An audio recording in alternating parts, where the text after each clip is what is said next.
Online மூலியமா வேகமா பணம் செலுத்தக்கூடிய நாடுகளோட பட்டியல்ல இந்தியா முன்னிலையில இருக்கிறதா நாணய நிதியம் சொல்லியிருக்காங்க. சின்னதா காஃபி குடிக்க ஆரம்பிக்கிறதுல இருந்து பெரிய பெரிய செலவுகள் பண்ற வரைக்கும் நம்ம எல்லாமே இப்ப யுபிஐ மூலியமாவே பண்ண ஆரம்பிச்சிட்டோம். ஒரு வகையில இது நல்லதா இருந்தாலும் கூட, நம்ம எல்லாருக்குமே நம்ம இந்த யுபிஐ வந்ததுல இருந்து நெறைய பணம் செலவழிக்கிறோமோ அப்படிங்கிற சந்தேகம் நிச்சயமா ஒரு தடவையாவது வந்திருக்கும். இது குறித்து தேடும்போது தான் நிதி நிபுணர்கள் என்ன சொல்றாங்க அப்படின்னு பார்த்தோம்னா, உண்மையாகவே பணமா குடுத்து செலவு பண்றவங்கள விட, டிஜிட்டல் முறையில செலவு பண்றவங்க 40ல இருந்து 45% வரைக்கும் அதிகமான பணங்கள செலவிடுறாங்க அப்படிங்கிறத கண்டுபிடிச்சிருக்காங்க. பொதுவாகவே நம்ம பணமா ஒரு விஷயத்த குடுத்து செலவு பண்ணும்போது, ரூ. 100 கடையில குடுத்தோம் அப்படின்னா, ரூ. 20 போக ரூ. 80 நம்ம கையில இருக்கிறது நமக்கு உடனடியா தெரியும்.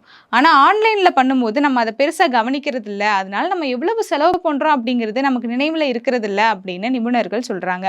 அது மட்டும் இல்லாம பணம் அப்படிங்கிறது நீண்ட காலமா நம்ம கிட்ட இருக்கிறனால, அது மனிதர்களுக்கு ஒரு உணவுப்பூர்வமான ஒரு மெட்டீரியலா மாறிருச்சு. நம்ம கிட்ட பணம் கையில இருந்து போகும்போது, நம்ம அதிகமா செலவு பண்றோமோ அப்படிங்கிற குற்ற உணர்ச்சியை சில இடங்கள்ல ஏற்படுத்தும்.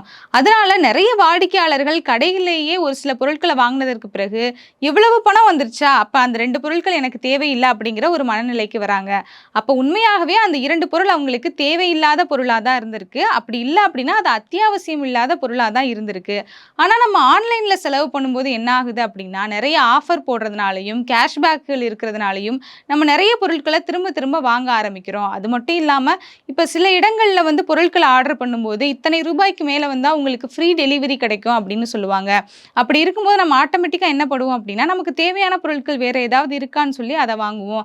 ஆனா அத்தியாவசியமான அந்த பொருள் நமக்கு இப்ப தேவையா? அப்படிங்கிறத நம்ம எப்பவுமே யோசிச்சு பார்க்கிறது கிடையாது. இந்த யுபிஐ வந்ததற்கு பிறகு. அதனால நம்ம கிட்ட இருந்து எவ்வளவு பணம் செலவாகுது அப்படிங்கிறது உடனடியா நமக்கு தெரியறது கிடையாது.